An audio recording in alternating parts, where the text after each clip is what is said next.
जय Hind students, welcome to study for civil services. कैसे हैं आप सभी लोग? उम्मीद करता हूं सभी बहुत ही बढ़िया होंगे। सो गाइस, आज है 18 अक्टूबर 2025 और आज के करंट अफेयर्स को हम लोग कवर करने वाले हैं। आप में से जो भी स्टूडेंट्स यूपीपीसीएस, यूपीएससी, बीपीएससी या किसी भी स्टेट पीएससी की तैयारी कर रहे हैं तो लेक्चर को एंड तक जरूर देखिएगा, क्योंकि यहाँ पर वो सभी न्यूज हम लोग कवर करते हैं जो आपके एग्जामिनेशन के लिए काफी ज्यादा इंपॉर्टेंट होती हैं। और गाइज, ये है हमारे ज्ञान सर, और ज्ञान सर के स्पेशल पेड बैच को ज्वाइन करने के लिए इन दिए गए नंबर पर कॉन्टैक्ट कीजिएगा। और यहां पर जीरो से लेकर सिलेक्शन तक की प्रॉपर तैयारी करवाई जाती है, प्रॉपर सिलेबस को ध्यान में रखते हुए तैयारी करवाई जाती है, लेटेस्ट ट्रेंड को ध्यान में रखते हुए तैयारी करवाई जाती है। इवन आपको मेंटर तक मिलते हैं आपके डेली बेसिस पर डाउट सॉल्व करने के लिए। जो भी आपके डाउट्स होते हैं वो आपके सॉल्व करवाए जाते हैं।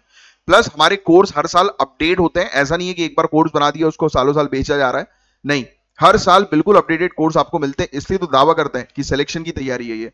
तो दिए गए नंबर पर कॉन्टैक्ट कीजिए और फटाफट आज ही अपने कोर्स में एनरोल होइए। UPPSC, BPSC, RO, BEO, UKPSC, UP triple SC, even Haryana, Rajasthan, Chhattisgarh PSC के प्रॉपर कोर्सेज हैं सिलेक्शन तक के। तो ज्वाइन कर लो। ज्वाइन करने के बाद मुझे जरूर बताना कि आपने कोर्स को ज्वाइन कर लिया है। और ये है आज के टॉपिक्स, जिनको एक एक करके हम लोग डिटेल में कवर करेंगे। बट हर एक टॉपिक को मैं आपको डिटेल में समझाऊंगा, बट पहले थोड़ा सा आइडिया ले लो, जिससे कि क्या होगा कि मजा आएगा आगे चल के डिटेल में टॉपिक पढ़ने में। अब ये विश्व भारती का एक टॉपिक हम लोग को देखने को मिल रहा है। विश्व भारती यूनिवर्सिटी, शायद आप में से काफी सारे लोगों ने नाम सुना होगा। पता है आपको, रविंद्रनाथ टैगोर जी ने 1921 में शांति निकेतन में इसको स्टैब्लिश किया था। और आज ये एक इंस्टीट्यूशनल और आइडियोलॉजिकल क्राइसिस से गुजर रहा है। तो इसी टॉपिक को डिटेल में हम लोग कवर करेंगे। ये देखो, नेशनल एजुकेशन पॉलिसी 2020 जो है ना, उससे उम्मीद थी कि टैगोर जी जो है उनकी इंटरडिसिप्लिनरी आइडियल्स, यानी कि वो बोलते थे कि भाई हमें नेचर को के साथ पढ़, यानी कि ये ब्रिटिशर के टाइम पीरियड की जो लर्निंग थी ना, कि रट्टू तोता। भाई आज की डेट में आप देखो काफी सारे स्टूडेंट्स आपको ऐसे मिलेंगे जो सिर्फ उन्होंने जो है वो पूरी लाइन टू लाइन पूरी चीज जो है वो याद कर ली है, और अगर उनसे पूछा जाए कि भाई इसका मतलब क्या समझाओ, तो वो समझा नहीं पाएंगे। क्यों? क्योंकि कॉन्सेप्ट क्लैरिटी नहीं है, प्रैक्टिकल लर्निंग नहीं है ना, सिर्फ थ्योरी में लोग जो है वो फंसे हुए हैं। तो टैगोर साहब बोलते थे कि भाई लोग जो है वो थ्योरी में मत फंसो भाई, आपको जीवन का असली, क्योंकि आप पढ़ किस लिए रहे हो, नॉलेज किस लिए ले रहे हो, जीवन के असली प्रॉब्लम्स को रिजॉल्व करने के लिए, जीवन को समझने के लिए, अपनी तरक्की करने के लिए, ग्रोथ करने के लिए, डेवलपमेंट करने के लिए। बस यहां पर क्या हो रहा है, आजकल लोग सिर्फ पास होने के लिए पढ़ाई कर रहे हैं। एंड दैट इज ट्रू, मैंने भी अपनी लाइफ में करा है, आप लोगों ने भी किया होगा कि भाई जैसे ऐसे करके इतना पढ़ लो कि पास हो जाओ। But the point is that is not true learning. अगर आपको सही लर्निंग जो है वो चाहिए, तो इट इज वेरी इंपॉर्टेंट कि आप जो है चीजों को समझकर फोकस करें। इसलिए मैं आपको हमेशा बोलता हूं, कोई भी टॉपिक आप पढ़ो तो आपको उस टॉपिक के कंसेप्ट अच्छे से फोकस करना है, तभी तो ये एग्जाम आपका निकलेगा। भाई इस एग्जाम में ऐसा थोड़ा है कि भाई आपको डायरेक्ट पॉइंट टू पॉइंट चीजें पूछी जाती है वो भी, बट हर बार नहीं।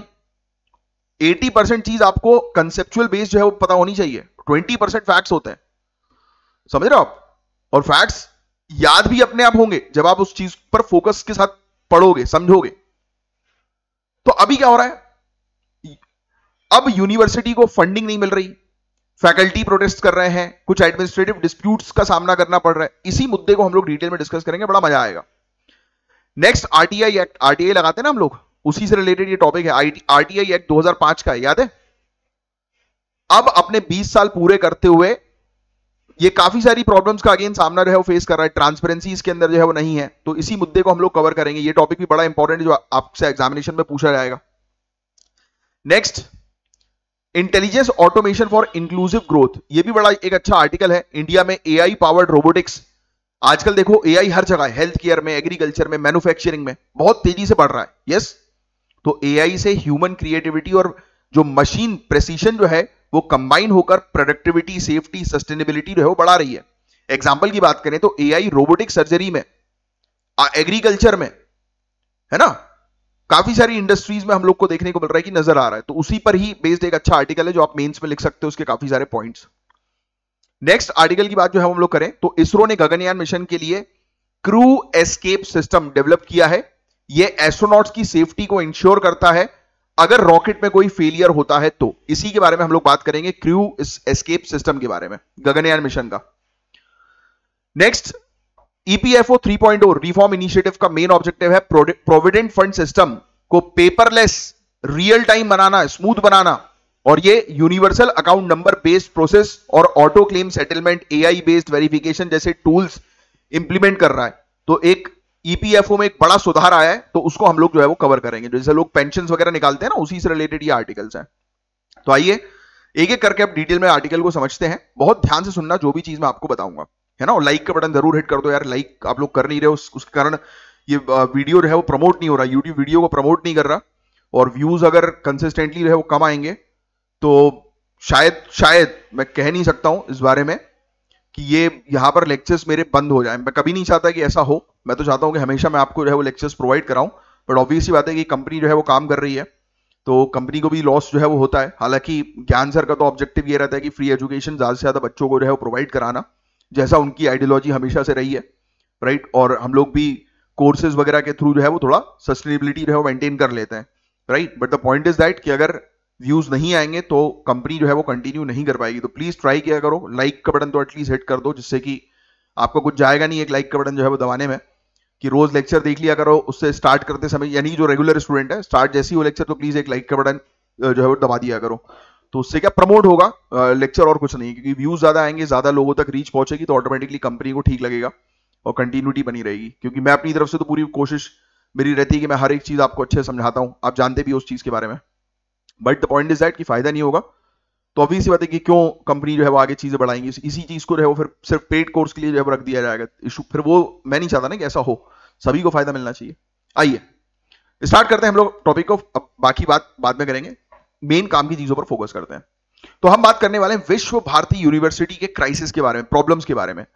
एक ऐसा इंस्टीट्यूशन जो रविन्द्रनाथ टैगोर जी ने 1921 में, लिख लो भाई, विश्व भारती जो इंस्टीट्यूट है वो 1921 में रविंद्रनाथ टैगोर जी के द्वारा इसको स्टैब्लिश किया गया था, है ना। कहां पर? शांति निकेतन में, शांति निकेतन में, वेस्ट बंगाल, है ना, लिख लेना।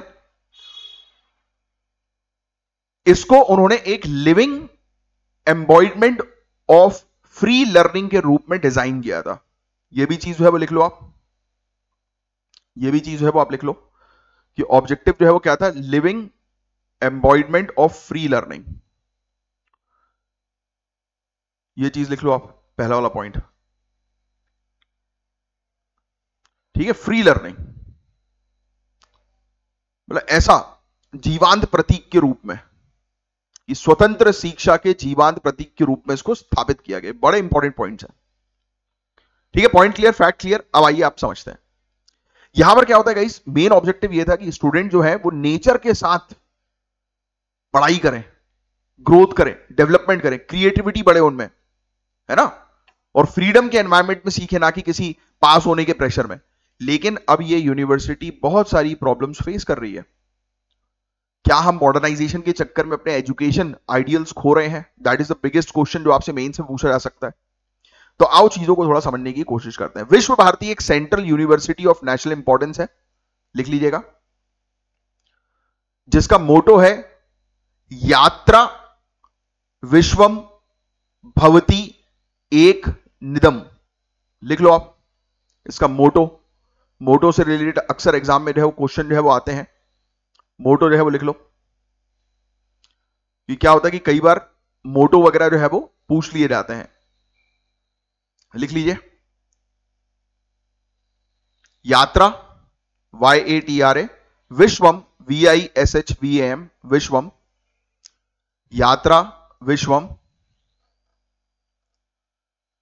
भवति BHAVATI, भवति, एक ई के एक, निदाम NIDAM,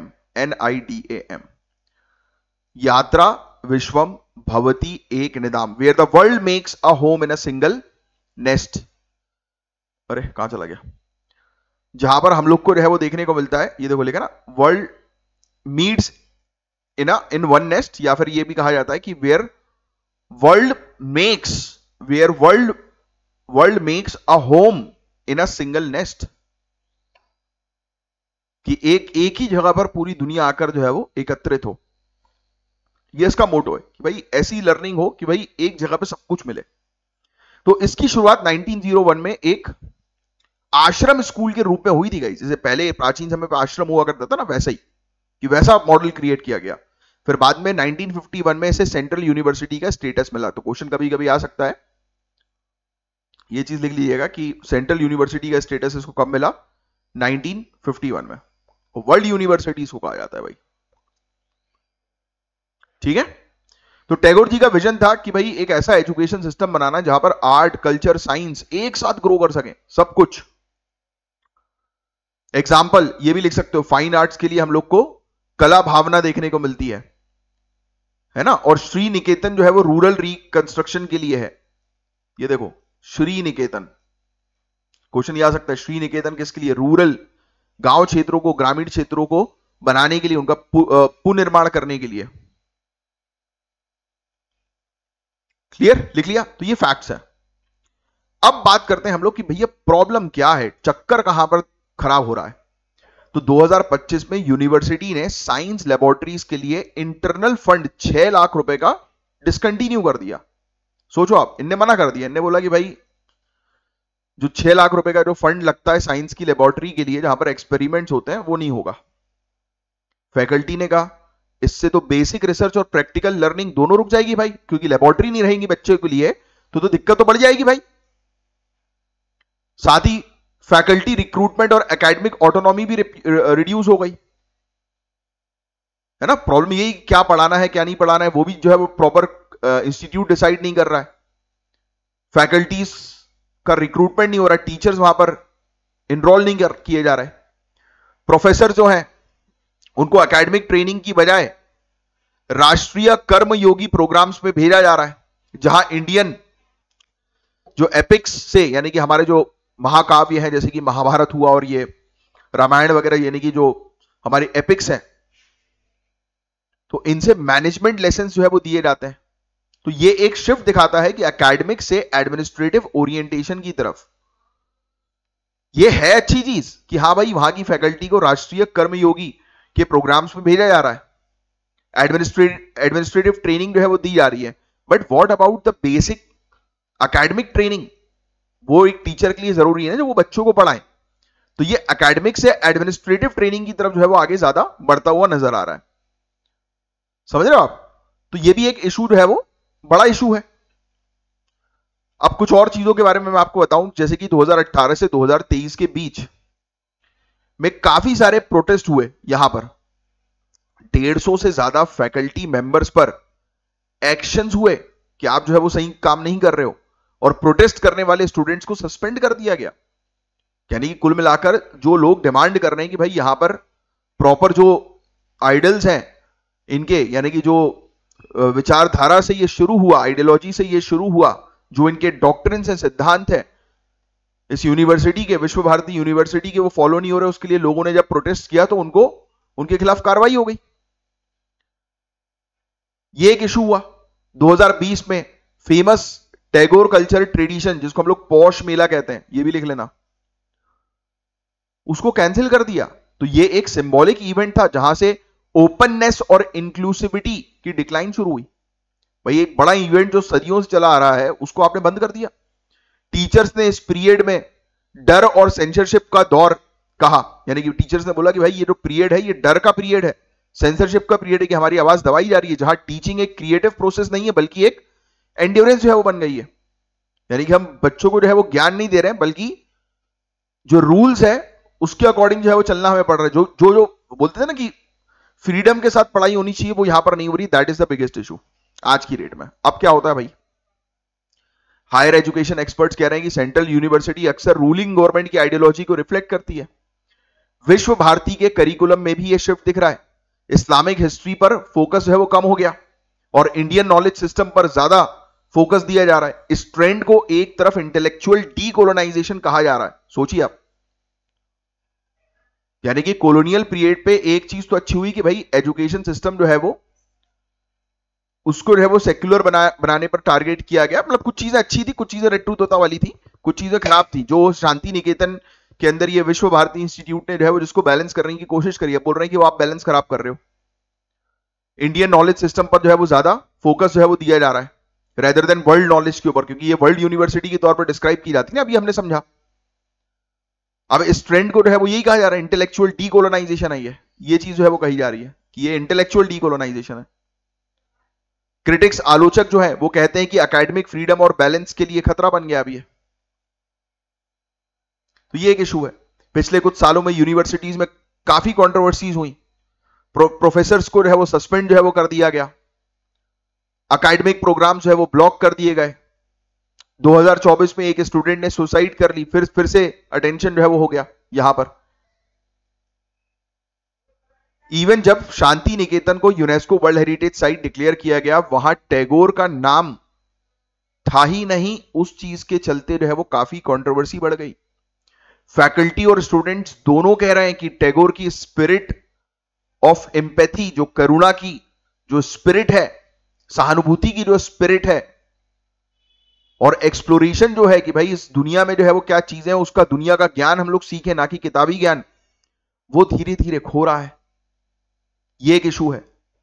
यहां एक डिलेमा है कि एक तरफ नेशनल एजुकेशन पॉलिसी 2020 को सपोर्ट करते हैं कि सुधार जो है उससे Indian higher education global standards के साथ अलाइन हो, दूसरी तरफ आलोचकों का मानना है कि एडमिनिस्ट्रेटिव कंट्रोल और कंफर्मिटी बढ़ गई है, जिससे टैगोर के ह्यूमनिस्ट विजन जो है वो डेविएट हो रहा है। यानी कि जो यूनिवर्सिटी वर्ल्ड यूनिवर्सिटी मानी जाती थी, वो आज की डेट में सिर्फ इंडियन ट्रेडिशनल नॉलेज तक जो है वो सीमित की जा रही है। तो दैट इज रॉन्ग ना। यही बस एक इशू जो है वो चल रहा है। तो विश्व भारती का ये क्राइसिस गाइस, ये सिर्फ यूनिवर्सिटी का नहीं है, बल्कि इंडियन हायर एजुकेशन सिस्टम का एक ब्रॉडर टेंशन रिफ्लेक्ट कर रहा है, जो आप देख रहे हो। तो एक सवाल है कि भाई क्या हम अपनी यूनिवर्सिटी को मॉडर्न बना सकते हैं, उनकी सोल खोए बिना, यानी कि जो आइडियोलॉजी है उसकी, उसको खोए बिना क्या मॉडर्न बना सकते हैं? ये बड़ा सवाल है। बट रियलिटी में दिख रहा है कि नहीं, क्योंकि सेंट्रल गवर्नमेंट की आइडियोलॉजी जो है वो यूनिवर्सिटीज के ऊपर जो है वो थोपी जा रही है। So this is the issue. Clear कि विश्व भारती इंस्टीट्यूट से फैक्ट्स हमने देख लिए, फिर हमने देखा कि ये यूनिवर्सिटी क्या प्रॉब्लम फेस कर रही है। दिस इज द कंसेप्ट, ऐसे पढ़ाई करनी है आपको। अब नेक्स्ट टॉपिक पे आते हैं, RTI, right to information act 2005। 20 साल पूरे होने पर एक ऐसा कानून के बारे में हम लोग बात करेंगे जिसे एक टाइम पे इंडिया का मोस्ट पावरफुल टूल माना जाता था पार्टिसिपेटरी डेमोक्रेसी का। Most powerful tool. आरटीआई ने आम नागरिक को यह हक दिया है कि वो सरकार से सवाल पूछे कि जो इंफॉर्मेशन पार्लियामेंट में अवेलेबल है वो किसी सिटीजन से छुपाई नहीं जा सकती। लेकिन अब 20 साल के बाद ये बहुत सारी प्रॉब्लम फेस कर रहा है। पॉलिटिकल इंटरफेरेंस हो रहा है। राइट टू इंफॉर्मेशन एक्ट के तहत जो इनके ऑफिसेज हैं वो फुल कैपेसिटी पे एक तो काम नहीं कर पा रहे, और पॉलिटिकल इंटरफेरेंस के कारण काफी सारी चीजें छुपाई जाती है। तो कुछ फैक्ट्स जो है वो आप लिख लो। आरटीआई कानून कब का है? 2005 का। ये अक्सर डायरेक्टली जो है वो पूछ लेते हैं। इसका बेसिक पर्पस ये था कि भाई ट्रांसपेरेंसी आनी चाहिए अकाउंटेबिलिटी के थ्रू, और फीस भी बताया इसमें मात्र 10 रुपए लगती है। किसी ने कोई भी जब आरटीआई फाइल करे तो मात्र 10 रुपए में उसको इंफॉर्मेशन मिल जाएगी। अच्छा, इसमें एक बड़ी इंपॉर्टेंट चीज है जो मैं चाहता हूं आप लिखो। इसके अंदर 3 टियर स्ट्रक्चर होता है। आरटीआई ऐसे लिख देना, ठीक है? आरटीआई ये लिख लो आप, एक ट्राइंगल बना लो। इसका 3 टियर स्ट्रक्चर, यहां पे साइड में एक लिख लेना कि ये 3 टियर स्ट्रक्चर। ऐसे नोट्स बनाया करो, अच्छे लगेगा। पहले उस पर ऊपर वाले ब्लॉक में जो है वो लिख लो पब्लिक इंफॉर्मेशन ऑफिसर्स, जिसको पीआईओ बोलते हैं हम लोग, public information officers. Public information officers जिनके पास से इंफॉर्मेशन मांगी जाती है, हम बोलते हैं कि भैया लाओ दो ये वाली इंफॉर्मेशन हमें। फिर दूसरे नंबर पर आती है दूसरा लिखना 2, फिर लिखना first appellate authority. First appellate authority यहां पे लिखा है ना, जैसे ये दिया भी हुआ है आपको, सेकंड पॉइंट में पूरी चीज दी हुई है, बट मैं आपको नोट्स बनाना सिखा रहा हूं। फर्स्ट अपेलेट अथॉरिटी, अगर इंफॉर्मेशन ना मिले, यानी कि पीआईओ इंफॉर्मेशन ना मिले, तो आप इसके पास जा सकते हैं। फिर तीसरा सीआईएस या फिर एसआईसी, सेंट्रल या स्टेट इंफॉर्मेशन कमीशन। आईसी मतलब इंफॉर्मेशन कमीशन, सी मतलब सेंटर, एस मतलब स्टेट। ये बेसिकली शिकायतों का निवारण करती है, शिकायतें वगैरह जो है वो देखती है, निगरानी रखती है। सबसे टॉप मोस्ट स्ट्रक्चर इसके अंदर। क्लियर? अब इसका मेन विजन था सिटीजन्स और लेजिस्लेटर्स, जो हमारे एमपी एमएलए हैं और जो सिटीजन्स हैं ना, उनके बीच इक्वलिटी ऑफ एक्सेस होना चाहिए, कि इंफॉर्मेशन हमारे सिटीजन को मिले सब चीज की। अब इसके कुछ की फीचर्स भी हैं, जैसे इसका सेक्शन 4, गवर्नमेंट डिपार्टमेंट को बजट, पॉलिसी, स्पेंडिंग जैसे डेटा प्रोएक्टिवली जो है वो डिस्क्लोज करने होते हैं। सीक्रेसी कम होती है। टाइम बाउंड रिस्पॉन्स, 30 दिन के अंदर इंफॉर्मेशन देना कंपलसरी है। लाइफ और लिबर्टी केसेस में सिर्फ 48 घंटे ये हम लोग को देखने को मिलते हैं, सिर्फ 48 घंटे। कोई ऐसा केस है जिसमें किसी की जान जा रही है, किसी की फ्रीडम जो है वो छीनी जा सकती है, तो 48 घंटे में इंफॉर्मेशन देना है। ये फैक्ट लिखना जरूरी है। पेनाल्टी की बात करें, सेक्शन 20 जिससे डील करता है, अगर पीआईओ डिले करता है या रिफ्यूज करता है, यानी कि फर्स्ट लेवल जो हमने देखा ना पीआईओ का, इनने बोला कि नहीं भाई हम नहीं दे रहे इंफॉर्मेशन, तो पता है आपको 25,000 तक का फाइन जो है वो लगाया जा सकता है ऑफिशियल्स के ऊपर। आरटीआई ने आम लोगों को शक्ति दी है करप्शन एक्सपोज करने की, शासन को अकाउंटेबल बनाने के लिए। ये है पार्टिसिपेटरी डेमोक्रेसी। तो ये फीचर लिख लो, इसके पूरे पॉइंट्स, फीचर वाले अच्छे पॉइंट्स है। नेक्स्ट, आरटीआई ने अपनी इनिशियल ईयर में बहुत अच्छा काम किया, जैसे कि इसके अचीवमेंट्स, जो पिछड़े लोग हैं, ग्रुप्स हैं, उनके राशन, पेंशन, वेलफेयर बेनिफिट्स वो लोग क्लेम कर पाए। बड़े बड़े स्कैम एक्सपोज हुए हैं भैया, 2G स्पेक्ट्रम, कॉमनवेल्थ गेम्स, आदर्श हाउसिंग, ऐसे बड़े स्कैम्स एक्सपोज हुए आरटीआई के जरिए। पॉलिटिकल पार्टीज, पीएमओ, आरबीआई और even chief justice of India के ऑफिस को आरटीआई के अंदर लाया गया। यह डिसीजन इंडिया को global leader in transparency jurisprudence के तौर पर जो है वो बनाता है कि हम जो है वो ट्रांसपेरेंसी अपनी मेंटेन करते हैं। This is the game. But RTI में प्रॉब्लम क्या है, चैलेंजेस समझो आप। 28 में से 6 स्टेट इंफॉर्मेशन कमीशन काम ही नहीं कर रहे, डिफंक्ट है। झारखंड, हिमाचल प्रदेश, तेलंगाना, गोवा, त्रिपुरा, मध्य प्रदेश, काम ही नहीं हो रहा है। सीआईसी के पास 11 सैंक्शन पोस्ट हैं, सीआईसी, लेकिन पता है, यानी कि सीआईसी में 11 मेंबर होते हैं, चीफ इंफॉर्मेशन कमीशन में कितने हैं पता है आपको? दो कमिश्नर और कोई चीफ ही नहीं है। 4.13 लाख से ज्यादा केसेस पेंडिंग हैं। तेलंगाना में एक अपील रिजॉल्व होने में 29 साल लग गए, सोचो आप। फिर नेक्स्ट पॉइंट क्या देखने को मिलता है, रिटायर्ड ब्यूरोक्रेट्स और लॉयल ऑफिशियल्स को रिवॉर्ड के रूप में अपॉइंटमेंट मिल रहा है। जिसने सरकार, अब वो शब्द यूज करना नहीं चाहता है ना, तो जिसने सरकार के पीछे पीछे अपना, समझ लो, जो गया है, चापलूसी करी है, तलवे चाटे हैं जिन ऑफिशियल्स ने, उनको बैठा दिया जाता है रिटायरमेंट के बाद, चलो आ जाओ तुम बन जाओ कमिश्नर। तो इससे तो यही होगा ना कि फेवरेट लोग जो है आपके सरकार के, वही ऑफिस में घुस रहा है। 2024-25 के डेटा के मुताबिक सिर्फ 1.2% केसेस में ही पेनाल्टी लगाई गई। सीआईसी ने तो शो कॉज नोटिस तक ट्रैक नहीं किए। सोचिए आप, मुझे बताएंगे नीचे कमेंट बॉक्स पे लिखकर आज सर्च करके आप कि ये शो कॉज नोटिस क्या होता है। थोड़ा मेहनत करो, शो कॉज नोटिस आज ही बताओ। आप पता होना चाहिए, पॉलिटी पढ़ रहे हो तो। ब्यूरोक्रेटिक कल्चर में बहुत प्रॉब्लम्स हो रही हैं, डिले का कोई कॉन्सिक्वेंस ही नहीं है। अब लीगल चीजें कुछ देख लो, आप लिख भी लेना। ये आरटीआई एक्ट 2019 फिक्स्ड 5 साल का टेन्योर और पे पैरिटी क्लॉज हटा दिए गए।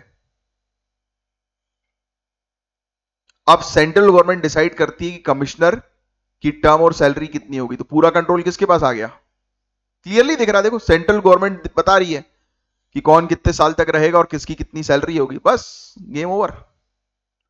यहीं पर ही पॉलिटिसाइजेशन जो है वो आ गया, देख लो आप। पॉलिटिसाइजेशन ने इस पर्टिकुलर इतने बेहतरीन इंस्टीट्यूशन को जो है वो हल्का कर दिया।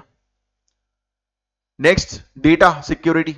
सेक्शन 44 क्लॉज 3 ने आरटीआई के सेक्शन 8 क्लॉज 1J को मॉडिफाई किया। अब पर्सनल इंफॉर्मेशन डिस्क्लोज करना रिस्ट्रिक्टेड हो गया, चाहे पब्लिक इंटरेस्ट के लिए क्यों ना हो। तो काफी सारी इंफॉर्मेशन जो है वो दी नहीं जाती, ये कहेगी तो पर्सनल इंफॉर्मेशन की कैटेगरी में आ रहा है। ऑनरेबल सुप्रीम कोर्ट ने निर्देश दिए कि वैकेंसी फिल किए जाएं, पर नहीं हो रही। कोर्ट भी जो है वो सही तरीके से स्ट्रिक्टली चीजों को लागू नहीं कर रही, ये भी एक इशू है। तो ट्रांसपेरेंसी गाइस डेमोक्रेसी की हेल्थ इंडिकेटर होती है। अगर ट्रांसपेरेंसी रहे ना तो डेमोक्रेसी बहुत बढ़िया रहेगी। देखो कितना अच्छा पॉइंट लिखा है, डेमोक्रेसी जो है वो, ट्रांसपेरेंसी जो है वो डेमोक्रेसी की हेल्थ इंडिकेटर है। इंडिया की ग्लोबल डेमोक्रेसी रैंकिंग जो है वो कम हुई है, एग्जीक्यूटिव डोमिनेंस बढ़ रहा है। जो कुछ भी अधिकारी हैं भैया, अधिकारी माए बाप, कॉमन मैन जो है, जो बोलते हैं ना we the people of India से जो शुरू होता है, बोलते हैं कि जो पावरफुल सबसे ज्यादा कौन है, सिटीजन है। वो कंसेप्ट ही खत्म होता जा रहा है। गवर्नमेंट अब अनएम्प्लॉयमेंट, पेंडेमिक मैनेजमेंट और क्राइम डेटा तक पब्लिश नहीं करती है, इसलिए कहा जा रहा है no data available government. RTI system का कोलैप्स से पब्लिक ट्रस्ट वीक हो रहा है। सिटीजन फील कर रही है कि सोशल कॉन्ट्रैक्ट जहां सरकार अकाउंटेबल होती है वो टूट रहा है, अब सरकार अकाउंटेबल ही नहीं है। तो क्या करें भाई, सबसे पहले तो वैकेंसी पूरी करो भाई। सीआईसी और एसआईसी के सभी पोस्ट फिक्स टाइमलाइन में फिल होने चाहिए। दूसरा, इलेक्शन कमिश्नर के बराबर टेन्योर और पे पैरिटी रिस्टोर करनी चाहिए। तीसरा, पर्सनल इंफॉर्मेशन वाले अमेंडमेंट्स को पब्लिक कंसल्टेशन के थ्रू रिव्यू करना चाहिए। चौथा, universal ERTI online hearing real time dashboard से पेंडेंसी कम हो सकती है, क्योंकि डिजिटलाइजेशन का आप उपयोग करोगे तो पेंडिंग चीजें फटाफट खत्म होगी। मीडिया, सिविल सोसाइटी, जुडिशरी, इनको मिलकर आरटीआई की इंटीग्रिटी प्रोटेक्ट करनी होगी। यही पार्टिसिपेटरी गवर्नेंस का बेस है गुरु। और आरटीआई एक्ट एक टाइम पे इंडिया की डेमोक्रेसी की शान थी, एक सनलाइट कानून था जो गवर्नमेंट की सीक्रेसी को तोड़ता था, पर अब वो सनलाइट धुंधली पड़ गई है।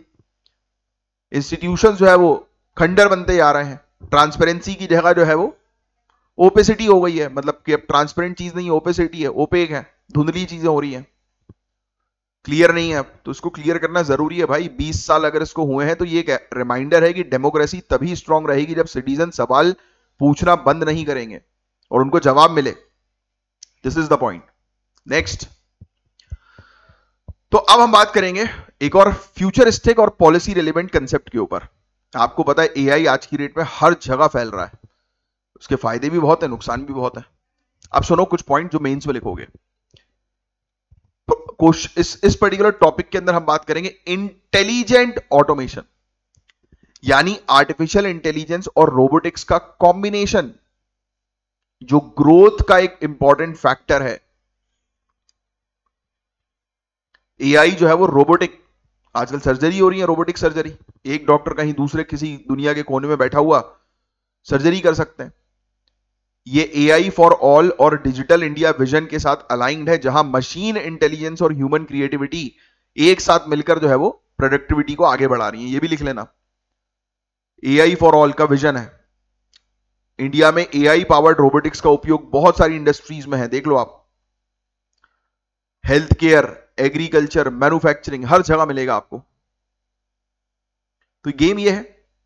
तो एआई ऑटोमेशन का मतलब है जब आर्टिफिशियल इंटेलिजेंस और मैकेनिकल रोबोटिक्स को मिला दिया जाए ताकि सिस्टम खुद ब खुद लर्न कर सके, अडॉप्ट कर सके और डिसीजन ले सके बिना ह्यूमन इनपुट के। ट्रेडिशनल रोबोट सिर्फ प्रोग्राम टास्क करते हैं, यानी कि उसको दे दिया आपने रोबोट को प्रोग्राम कि हाँ भाई यहां से चीज उठा के वहां पे रख दे। बड़ी बड़ी फैक्ट्रीज वगैरह में देखा होगा ना आपने, उसको एक प्रोग्राम दे दिया वो करता रहेगा। लेकिन इंटेलिजेंट रोबोट्स डेटा से सीखते हैं और इंडिपेंडेंटली ऑपरेट करते हैं, है ना। कि कई बार उनको लगा कि नहीं यार ये सामान जो है वो गलत आ गया है, तो वो रोक देगा सिस्टम को। तो यहां मैन मशीन कोलैबोरेशन होता है। ह्यूमन लाते हैं क्रिएटिविटी और एथिक्स, और मशीन लाती है एक्यूरेसी और कंसिस्टेंसी। तो ऐसे रोबोट्स जो डिसीजन सपोर्ट पार्टनर्स के तरह काम करते हैं, कॉम्प्लेक्स चैलेंजेस को रियल टाइम में हैंडल करते हैं। But it is very important, robot इतना ही ना सीख जाए कि ह्यूमन को ही हटा दे कि निकल बेटा अब तू, अब सब करेंगे वो हम ही करेंगे, हैं। इलॉन मस्क किसी चीज से डरता है कि ऐसी चीज ना हो जाए, एआई इतना पावरफुल ना बन जाए कि ह्यूमन के सिविलाइजेशन को ही खत्म कर दे। जो हम लोग फ्यूचरिस्टिक मूवीज वगैरह नहीं देखते थे, और कितने सालों पहले, 10-10, 20-20 साल पहले ऐसी मूवीज आ गई नहीं जिसमें दिखाया जा रहा है कि रोबोट जो है वो सब कुछ कर रहा है। जैसे अपनी रोबोट मूवी देख लो यार, रजनीकांत दादा की। तो ये मूवीज जो बनती है ना, तो कुछ चीज है इसलिए तो चीजें बनती हैं, जो कुछ चीज नहीं होती तो उस पर बात नहीं होती भाई, कोई चीज है इसलिए उस पर बात हो रही है। तो इसलिए आने वाला समय थोड़ा सा खौफनाक है, डरावना है। आपको क्या लगता है? इस पर कंट्रोल रखना बहुत जरूरी है। अगर ह्यूमन टच जो है वो नहीं रहेगा तो दिक्कतें बढ़ जाएंगी। अब हेल्थ केयर की बात करें, चलो। AI assisted robots micro level precision देते हैं सर्जरीज में। बहुत ही छोटे से कट आप करो बॉडी के अंदर और आप देखो, जैसे आजकल एंजियोप्लास्टी हो रही है, किसी को हार्ट अटैक होता है तो एंजियोप्लास्टी कर दी जाती है। बिल्कुल छोटा सा एक चीरा रहे हमारा थाइस के आसपास और वहां से सर्जरी कर दी। सोचो आप, फास्ट रिकवरी होती है इसमें। Diagnostic machine learning system imaging और जीनोमिक डेटा एनालाइज करते हैं कि बॉडी के अंदर क्या है, उसको जाकर कैमरे से देख लेते हैं। अर्ली डिजीज डिटेक्ट हो जाती है, पर्सनलाइज्ड ट्रीटमेंट पॉसिबल हो रहा है। इंटेलिजेंट एक्सोस्केलेटन्स और robotic limbs post injury rehabilitation में हेल्प करते हैं, यानी कि जिन लोग के हाथ पैर नहीं होते उनको रोबोटिक हाथ पैर दे दिए जाते हैं, तो पेशेंट जो है वो मतलब अच्छा फील करता है, यानी कि जिसका है भी नहीं तो रोबोटिक हैंड के थ्रू जो है वो ऑपरेट कर रहा है। फंक्शनैलिटी उसकी बढ़ गई। वॉइस और इमोशन रिकॉग्नाइजेशन से इनक्यूब्ड सर्विस रोबोट सीनियर सिटीजन की हेल्थ मॉनिटरिंग और मेडिकेशन रिमाइंडर में भी असिस्ट करता है। आजकल ऐसे भी रोबोट आ गए जो बुजुर्ग लोगों को बहुत हेल्प कर रहे हैं। एग्रीकल्चर की बात करें तो एआई इनेबल्ड ड्रोन्स और एग्रीबॉट्स मिट्टी की मैपिंग करते हैं, मिट्टी में कौन सी डिजीज है, प्लांट में कौन सी डिजीज है, डिटेक्ट कर लेते हैं। प्रोडक्टिविटी कैसे बढ़ाएं तो उसका सोल्यूशन दे देते हैं, है ना। रियल टाइम एआई सिस्टम मिट्टी के मॉइस्चर और क्लाइमेट डेटा के बेसिस पर इरिगेशन कंट्रोल करते हैं कि पानी की बचत भी इससे होती है कि पानी कब छोड़ना है, कब रोकना है, ये पूरी चीज बताते हैं।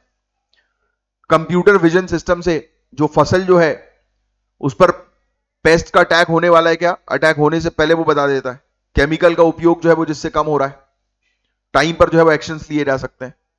एक केस स्टडी है तेलंगाना की, सागू बागू इनिशिएटिव, लिख लेना भैया। तेलंगाना का एक इनिशिएटिव है सागू बागू इनिशिएटिव, ये वाली चीज लिख लेना, क्वेश्चन आया किसका इनिशिएटिव है, तेलंगाना का। 7,000 से ज्यादा किसान एआई बेस्ड टूल्स उपयोग करके अपनी प्रोडक्टिविटी और इनकम डबल कर चुके हैं। ये एग्जाम्पल प्रूफ है कि रोबोटिक्स इंक्लूसिव रूरल डेवलपमेंट में गेम चेंजर बन सकती है। आगे बात करें, एआई इंटीग्रेटेड रोबोट मशीन की हेल्थ मॉनिटर करते रहे। स्मार्ट मैन्युफैक्चरिंग, भाई देखते रहते हैं कि मशीन जो है उसको किस चीज की, क्योंकि मशीन को टाइम पर अगर आप मेंटेन नहीं करोगे, टाइम पर चीजें नहीं दोगे तो मशीन खराब हो जाएगी, तो उसकी पूरी हेल्थ को मॉनिटर करेंगे। ये मैन्युफैक्चरिंग इंडस्ट्री सेक्टर में बहुत यूजफुल रहता है। मशीन गर्म हो रही है तो पहले इंफॉर्मेशन दे दी कि हाँ भाई हीट हो रही है। ये रोबोटिक्स के थ्रू पॉसिबल हो रहा है, तो बंद करो इसको, खराब होने से बचाया जा सकता है चीजों को। पता है आपको, ये रोबोट जो है वो ह्यूमन के साथ काम करते हैं, रियल टाइम मोशन एडजस्टमेंट से फैक्ट्री फ्लोर्स पर सेफ्टी और प्रोडक्टिविटी दोनों इंश्योर करते हैं। सेल्फ ड्राइविंग रोबोट भी हेल्प करते हैं। बड़ी बड़ी फैक्ट्री में आप देखोगे एक रोबोट जो है वो एक जगह से सामान दूसरी जगह लेके जा रहा है, ऊंची ऊंची जगहों पर सामान अपने आप रख रहा है। पहले ह्यूमंस रखते थे, अब वो रोबोट रख रहा है। इंडियन स्टार्टअप जैसे grey orange, adverb, eighty Motors AI driven logistic और ऑटोमेशन में लीड कर रहे हैं। इंडिया अब एक ग्लोबल इनोवेशन हब जो है वो बनता जा रहा है। तो ये चीजें हैं। अब एआई जो है वो आज की डेट में, पता है आपको, natural language system human robot communication को सिंप्लीफाई कर रहा है आज की डेट में। जैसे आप गूगल से ही बोल दो, ओके गूगल क्या टाइम हो रहा है,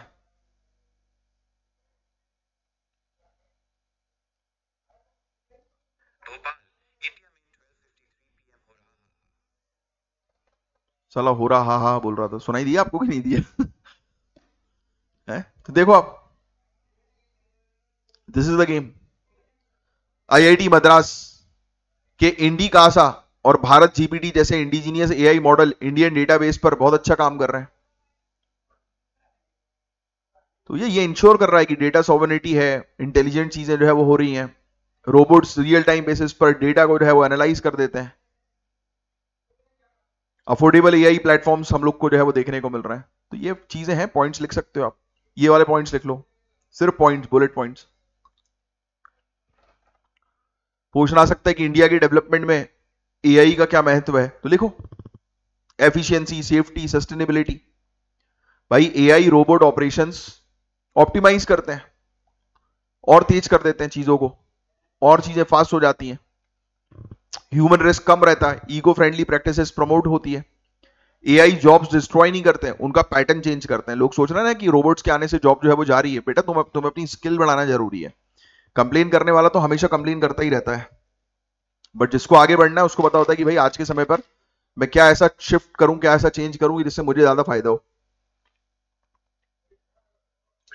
तो गेम ये है भाई, इस पर काम करना जरूरी है बस। बट हाँ, इट इज वेरी इंपॉर्टेंट कि एआई को रिस्पॉन्सिबल बनाना जरूरी है, नहीं तो फिर एथिकल और रिस्पॉन्सिबल नहीं बनाएंगे तो चीजें बहुत ज्यादा खराब हो जाएंगी। सिक्योरिटी के लिए जरूरी है, डेटा के लिए डेटा सिक्योरिटी के लिए, प्राइवेसी के लिए जरूरी है। चलिए, इंडिया का पहला ह्यूमन स्पेस फ्लाइट मिशन कौन सा है? मिशन गगनयान। इसके अंदर बड़ा ही इंपॉर्टेंट सेफ्टी कंपोनेंट लाया गया है, इंडिया ने डेवलप किया है, क्रू एस्केप सिस्टम। इसरो ने रिसेंटली इसकी डिटेल्स जारी करी है। तो ये बेसिकली सेफ्टी के लिए बहुत इंपॉर्टेंट है। अगर हमारे स्पेसशिप में कोई भी दिक्कत आती है तो ये तुरंत एक्टिवेट हो जाएगा और प्रोटेक्ट कर लेगा हमारे व्योमनॉट्स को।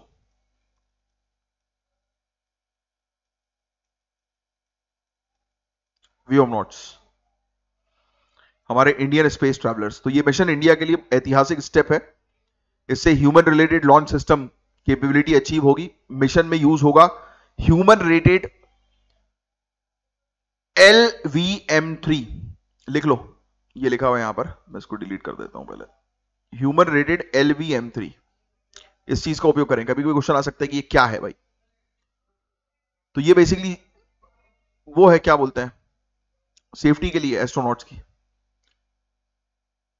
ठीक है, क्रू की सेफ्टी के लिए, बस और कुछ नहीं करना आपको। तो अगर रॉकेट में कोई भी दिक्कत आती है ना तो ये डिटेक्ट कर लेगा, और ये सिस्टम क्रू मॉड्यूल यानी कि जहां पर एस्ट्रोनॉट्स बैठे होते हैं उसको तुरंत जो है वो माल फंक्शन व्हीकल से अलग कर देगा। यानी कि अगर लग रहा है इनको कि यार ब्लास्ट होने वाला है, तुरंत उस पोर्शन को अलग कर देगा, इन लोग को सेव कर लेगा।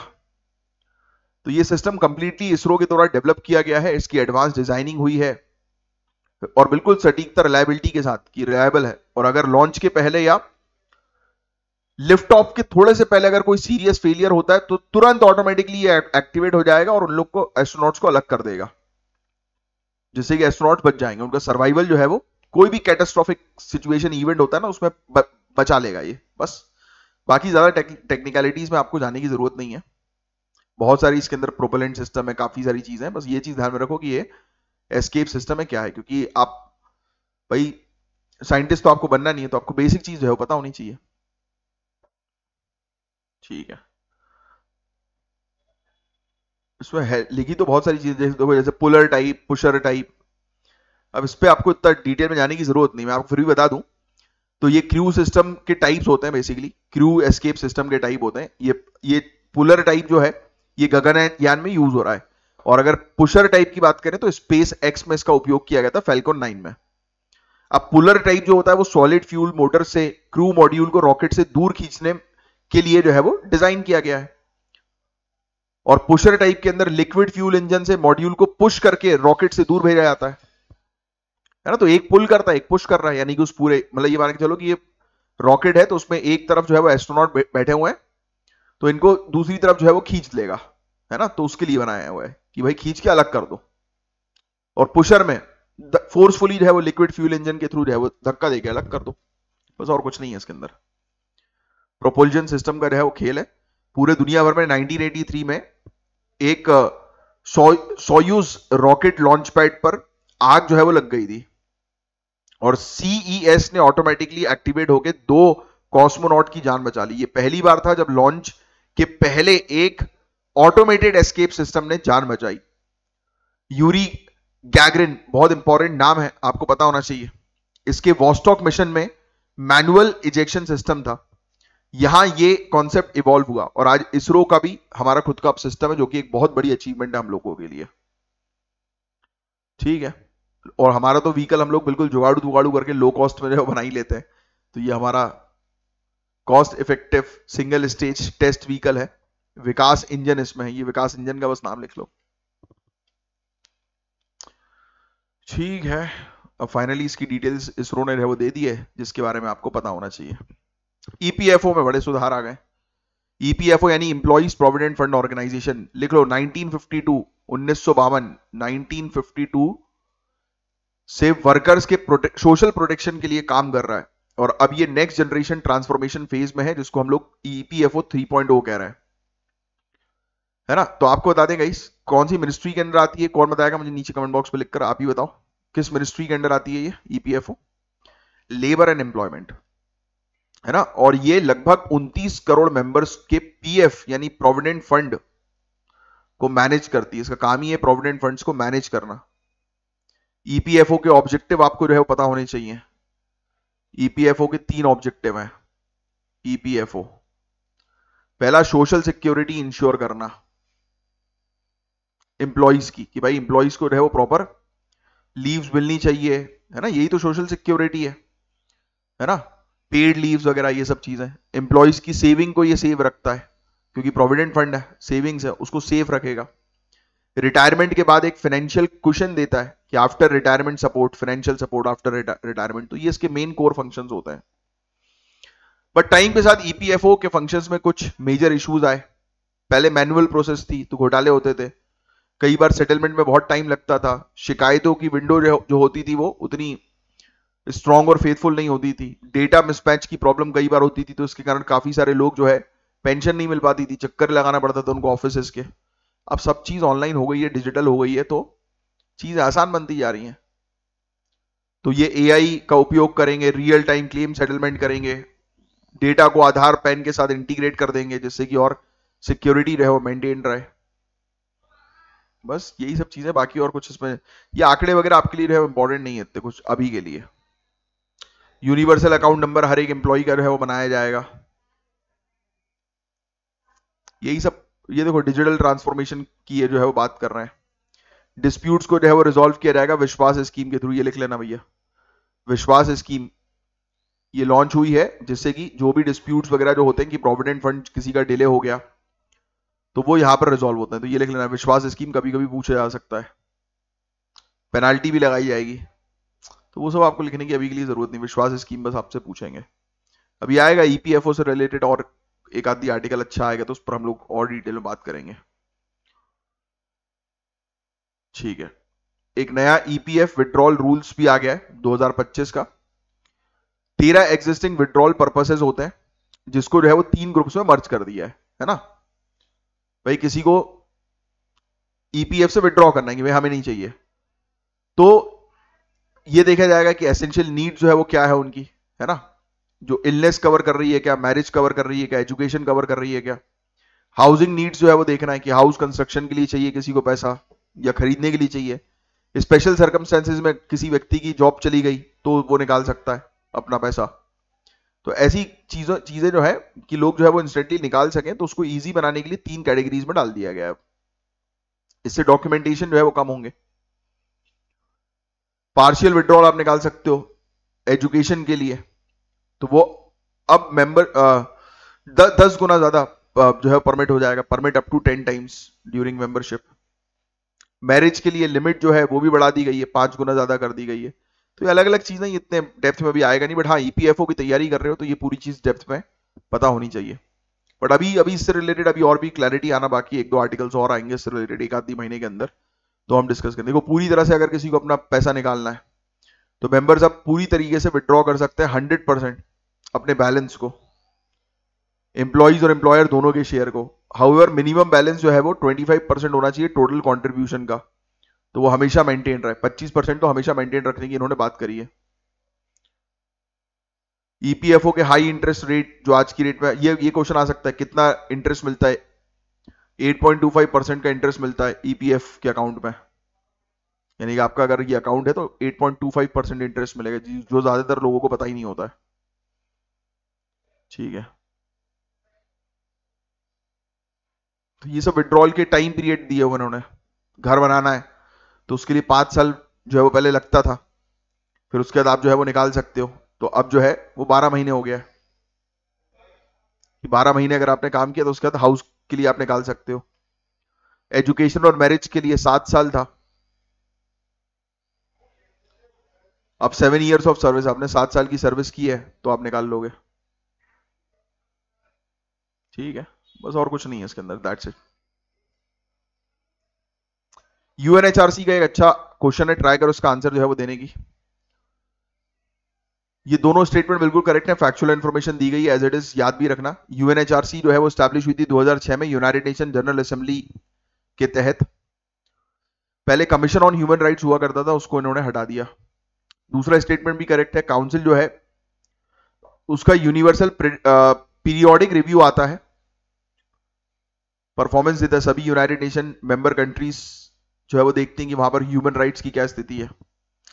तीसरा इनकरेक्ट है, इस काउंसिल के अंदर 47 मेंबर स्टेट्स होते हैं, ना कि 54। 3 साल के टेन्योर के लिए होता है। CRS report 2023, civil registration system, very important topic. तो इसको आरजीआई जो होता है हमारे मिनिस्ट्री ऑफ होम अफेयर्स के अंडर, ना कि हेल्थ, हेल्थ से तो लेना देना ही नहीं है इसका, मिनिस्ट्री ऑफ होम अफेयर्स है इसके अंडर। तो पहला स्टेटमेंट इनकरेक्ट है। दूसरा स्टेटमेंट करेक्ट है, 2023 का सीआरएस रिपोर्ट जो है उसमें गिरावट 2.32 लाख बर्थ की आई है और डेथ के रेट जो है वो 2022 से ज्यादा बढ़े हैं, क्योंकि पेंडेमिक के बाद जो है वो स्टेबलाइजेशन और फर्टिलिटी में डिक्लाइन भी देखने को मिला है, ये चीज बता रहा है। दूसरा करेक्ट है स्टेटमेंट। तीसरा, national sex ratio at birth जो है वो कम हुआ है, झारखंड 899, बिहार 900, लोएस्ट पे हम लोग को देखने को मिल रहा है, अरुणाचल प्रदेश में सबसे ज्यादा है ये। मेल फीमेल का गैप रिफ्लेक्ट करता है ये। सिविल रजिस्ट्रेशन सिस्टम से रिलेटेड मेंस का क्वेश्चन है, ट्राई करो आंसर देने की। और ये है ज्ञान सर। ज्ञान सर के बैचेस को ज्वाइन करने के लिए दिए गए नंबर पर कांटेक्ट कीजिए। मिलेंगे हम लोग नेक्स्ट लेक्चर में, तब तक के लिए bye, take care, have a great day. Jai Hind, जय श्री महाकाल।